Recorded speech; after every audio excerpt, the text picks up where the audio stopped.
Salutations everybody, it is Matty here today, sitting down to talk about everything we know about Starfield heading into 2023. It's easily my most anticipated game of 2023. I know it's many of yours. We've covered it a lot on the channel. We're going to continue to cover it both before and after launch. But I feel like heading into the new year, I always like to do a good recap. Just go over from top to bottom, basic and in-depth, things we know about the game. Whether you need a refresher, or you're new here and you haven't really been tracking Starfield closely, or you're not within the Xbox community, you just want to see what's going on with the game, this video is here for you just to get that good refresher in. So welcome one, welcome all. If you're into Starfield, you're certainly in the right place. Consider subscribing, and let's begin with the bare bones. There's a lot of question marks following Fallout 76. Will Bethesda ever do multiplayer again? We don't know, but will it be in Starfield? They've been adamant since the announcement of the game that Starfield will be a single-player RPG with no multiplayer modes. We got to make sure that one's clear up front. Based off the gameplay we've seen, there isn't going to be any multiplayer. I don't think any of us suspected that. But in an era where live service is king and generates a lot of revenue, you wonder where they're going to squeak in their monetization. Will it be traditional DLC? Will it be Creation Club again? Bethesda has yet to say. But as of now, no multiplayer, and I would not expect it at all that this will be a true, traditional Bethesda single-player game. Moving into the release date, as of the time of recording this, we do not know when Starfield is coming out. The last we had heard about it was heading into the Microsoft and Bethesda E3 2022 showcase. There was a lot of hype, a lot of excitement. It felt like finally the new era of Xbox would truly begin, but then the pin in the balloon came with this letter from Bethesda stating that they are delaying Starfield and Redfall into the first half of 2023. Since then, all has been quiet. Not many visual updates outside of a dialogue system that we're going to talk about as Bethesda's put their heads down and gone to work. And I like that because now they can shorten that gap between release date and announcement even more than before because we know what it is, we know what it looks like, and there's a lot of hype behind it. But as of right now, we don't know when it's coming out, but they are saying the first half of 2023 still. And Phil has even followed up on this, saying that he feels very confident that delaying Starfield was the right decision, not only for the team to achieve their vision based off how long they've worked on it for, but based off how it would look if Xbox were to have bought Bethesda and then not help them out when they needed it most. As of 2018, Starfield has been in a playable state, if you need any context for how long this game has been in development for. Remember, it's 2022, so this game has been playable for 4 years. It's been in development for even longer than that. So Bethesda has been cranking away on this for an absurd amount of time, hopefully because they have just been polishing and making sure there's a wide variety of mechanics here, and it seems that is the case as we'll go over.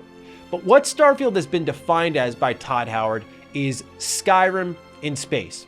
What's interesting is Matt Booty recently did an interview where he kind of pushed back against that. Matt Booty is the head of Xbox Game Studios, and it was on the Friends Per Second podcast that he sat down to say that Todd doesn't really rest on his laurels, and he's not necessarily going to repeat a game of the past. That's just not his style, which, love him or hate him, pass or fail with his games, I think we can agree that they're not necessarily samey. You can tell it's a Bethesda game, but it's not exactly the same one that you had played before. Still, you have Xbox saying it's not really Skyrim in space, and you have Todd Howard saying it is Skyrim in space around the time of the reveal. Perhaps to give the player a feel of what this game will be like. Skyrim is very open-ended, as we all know, so you can expect more of that, except, you know, in outer space with spaceships. Pretty cool. Starfield will be developed on the Creation Engine 2. This is the first game supported by the Creation Engine 2. They spent years at Bethesda Game Studios developing this, and it is sorely needed. And it is good that they're sticking with Creation Engine. The reason for that is it will have full mod support as confirmed by Todd Howard at the end of 2021. Bethesda Game Studios games are made and live and die by their modding community. Their continued relevance, when you look at something like 76, where there is official supported content pretty regularly, and that's not getting as much attention as something like Fallout 4 or even New Vegas, which continue to pump out huge mods. So despite the engine swap, we are going to see mods come to Starfield, which is really important given the fact that there are over 1,000 planets, as we'll get into, and a lot of those are just platforms for modders to go crazy. Beyond that, though, it shows that we have an opportunity here for Bethesda to deliver something that typically they haven't in the past. a game with true technical promise. We'll see on that one though. Continuing on, Bethesda revealed the amount of lines of dialogue currently in Starfield's production. It's capping out at over 250,000 lines of dialogue. That's more than 4 times what Skyrim had, and over double what Fallout 4 had. Keep in mind, Fallout 4 had a voiced protagonist, so to see that it's more than double that when your character is doing most of the speaking says a lot with how much writing is in Starfield, and as we know, based on what we saw in the dialogue system during Constellation Questions, where Todd Howard revealed this is not going to have a voiced protagonist. And it looks like there's not only skill checks in the game, but there's also going to be a persuasion minigame built right off the back of Oblivion. And it's going to be point-based, which is a little bit different from what Oblivion proposed back in 2006. So what's great here is dialogue is going to be a major focus with those selections like we've seen in the past. The reason that this is great to see is because, honestly, a lot of people were really disappointed with how Fallout 4 just only had 4 options constantly. It was way too rigid, and I think it constrained the writers. That won't be a problem in Starfield, and now it just falls to the talent of Bethesda Game Studios to make the best use of the systems that they have. It's been confirmed, as I said earlier, Starfield has over 1,000 planets that you can explore. Now, Todd Howard has gone out of his way to make it clear that not every planet's going to have civilization. It's not going to have cities and NPCs and quests for you to discover. That's not exactly going to be the case. Some of these places are going to be designated for settlement building. Some of these places will have a town or a city. I would expect most of them to be barren, quite honestly. But that's where you rewind to the section about modding, and you do think about the potential there. If Bethesda is able to fill up, say, 300 of these planets with interesting things, you have 700 places already built in-game that modders can create their quests, their whole-on storylines within, and that's tremendously exciting. And Bethesda has said they want modders to tap into what they've made there. That's thanks to procedural generation content that is dated back all the way to Morrowind, where that's how they created the terrain for the open world to be built upon. Same thing with Oblivion and so on.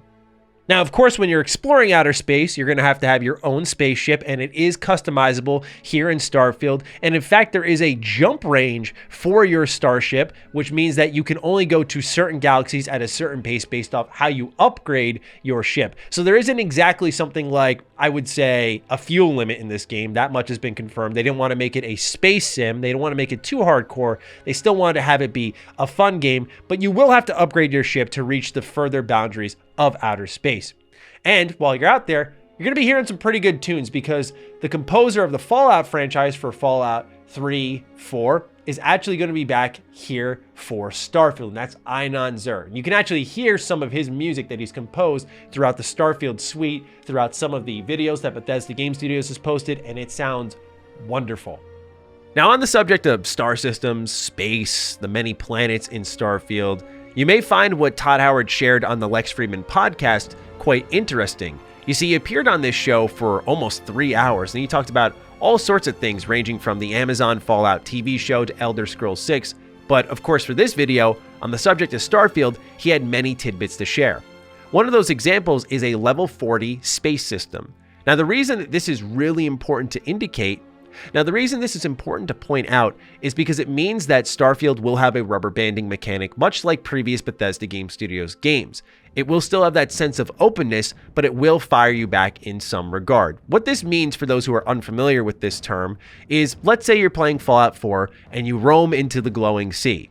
Now, you're level 1 in the glowing sea, you're probably going to get bodied out there, but if you're a higher level, you're more prepared for it. So the game never stops you from going there, but there is a sense of danger. And as you venture further and further into the galactic beyond, that will happen here with Starfield. The difference, however, is that traveling from star system to star system will be determined by attachments to your actual spaceship, which will adjust your light speed travel capabilities.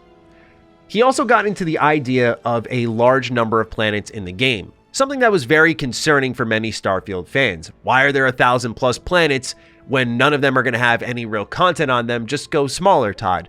Well, the way he broke it down harkens back to Daggerfall, a game that really was at the inception of Bethesda and their popularity, where it was something that was procedurally generated when it came to terrain. And this is a technique that's been used across many Bethesda Game Studios games, whether it be Morrowind or Oblivion, with the terrain and then they build on top of it. The way that they did this for Starfield and its many planets was pretty much creating a piece of technology that would generate what they call a tile set. And this tile set would then be taken offline, they do some handcrafted stuff, and then put it into a new tool set, which would blend it all together around a globe. And it would all fit together like it was one terrain. And then you can just place stuff on top of it, or as we'll see in Starfield many times, leave it completely empty for players to build upon, for mods to be inserted there, and so on. But this is the truth behind the technology of Starfield. Todd also teased a couple of really interesting details on what they may do when it comes to hardcore or survival mode. This came up when talking about fuel for your spaceship, which was originally a mechanic in Starfield, then removed because they found it to be a fun killer when you ran out of fuel. But he did say that this could be something that they visit in a future survival mode or hardcore mode of some kind. And I think that would be pretty welcome for those who are looking to play the game in a different way. I just hope that Bethesda Game Studios doubles down and really goes in on this survival mode, unlike what I felt they did with Fallout 4's. Now, on that same topic, there are going to be dangers that are in the base game that don't necessarily need a survival mechanic. These are things like toxic gases and various characteristics attached to planets you're going to explore. And Todd says that there are spacesuits that you'll be able to wear, and these spacesuits have different buffs that fight off all of the characteristics of these planets. Now, when you look at the HUD at the bottom left corner of Starfield, you'll actually notice that there are things like oxygen, gravity, which already indicated that planets will have their own characteristics and change up how gameplay works. But now we know, much like, say, Legend of Zelda Breath of the Wild, where if you wore, your warm outfit when you went into the snowy areas of the game, you wouldn't suffer those debuffs, and it is the same thing here in Starfield. The last notable point here in this podcast was on the note of robots. We do know we have Vasco, one of the confirmed companions in Starfield, and that is exciting. But given that Starfield is sci-fi and very futuristic, given you're getting into your ship and flying from planet to planet, it is safe to assume that this would be heavily populated by robots, AI, and maybe even other alien races. But Todd described Starfield as a very human universe, and that they even scaled back the robots. I think this is really important to manage expectations. It may not necessarily be a feature in Starfield, but it's certainly something you have to keep in mind because many people are thinking of this as Bethesda's Mass Effect, and in many ways it does feel that way, but it seems like this is going to be mostly human-to-human interaction. Maybe they took the Fallout 76 criticism to heart, where there were only robot interactions. I don't know, but this is something that you should definitely expect when it comes to Starfield. Now, I want to make sure I go light on story details here because I know a lot of you don't want to know anything at all about Starfield and its story. I do have videos on my channel in case you're ever curious and you want to learn more. We do have breakdowns of trailers and piecing together story details as we dig deep into a mystery surrounding the game. But the general premise is this. Starfield is set in the year 2030 as confirmed by a Starfield trailer. It takes place 20 years after two of the largest factions that we know inside the Settled Systems faced off in a war called the United Colonies and the Free Star Collective. Now, you play a role in all this because you are a member of what's called Constellation, which is pretty much a group of space explorers that are going to find what remains in space, what's out there. At the heart of all this is this seemingly mysterious artifact, and it's all based off the theme of what's out there in outer space, who is out there. And it seems like there's a lot of theories floating around the community, so I'll leave that to your investigation because I want this to be more factual based. But there is something at the heart of this all that is separate from the factions that we do know. Some of those factions, like I mentioned, are the Free Star Collective and the United Colonies. There are also other ones like the Crimson Fleet, which are pretty much a group of space pirates that it seems like you can join. So it looks like Starfield is going to be, based off the trailers, chock full of corporations and factions for you to join. We don't have any idea right now if there's going to be this game's version of the Dark Brotherhood or the Thieves Guild. I don't know if they'll actually take that approach, but it's good to know that Starfield does have factions that you can align yourselves with because that's more akin to what we've known Bethesda's done in the past, as well as other companies Bethesda's worked with, such as Fallout New Vegas, where you have those branching story paths. Speaking of which, it's going to be really important that you create your own character in this game because there are going to be traits and backgrounds that you can select that are reflected in dialogue. This game is actually very different compared to something like Fallout 4, where that was a good character creator, but it didn't necessarily let you put your actual backstory into the game itself. And after you create that character, you are going to participate in what's called by Bethesda a level by doing system. Whereas you use certain things in the world, certain weapons, you are going to complete challenges that will unlock perks for your character. There are perks for physicals, social, combat, science, and tech. As of now, that's what we know so far, each having their own separate tree. Oh, and Starfield also has really fun additions, like this one here, a trait called Hero Worshipped. You've earned the attention of an annoying, adoring fan who will show up randomly and jabber you incessantly. On the plus side, he'll give you gifts. For Bethesda Game Studios vets, this one will sound familiar, and it's because, yes, correct, the adoring fan was a character in Elder Scrolls IV Oblivion that would follow you around all the time after you completed the Colosseum. Bayazura, Bayazura, Bayazura! He'd be in your face, and, well, unfortunately, someone much like him is going to be making his return here in Starfield. On top of that, you can craft your own weapon, much like you saw in Fallout 4 with mods for the grip, the barrel, the optics, the muzzle, and so on. Otherwise, Starfield will have companions. Currently, our only known one is Vasco, and shout out to Vasco. This is an adorable robot.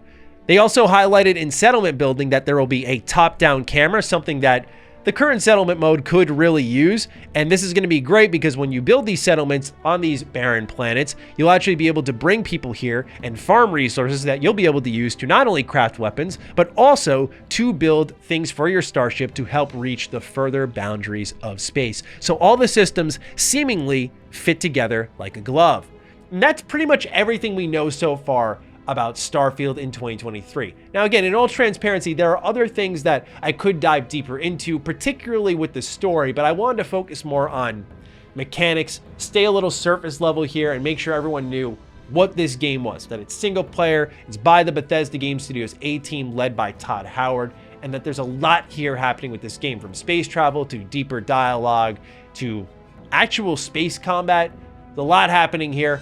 I'm really excited. Bring on 2023 and that release date. And ladies and gentlemen, I will see you in the next video. Let me know what your hype level is for Starfield. I'm excited to read that in the comments down below.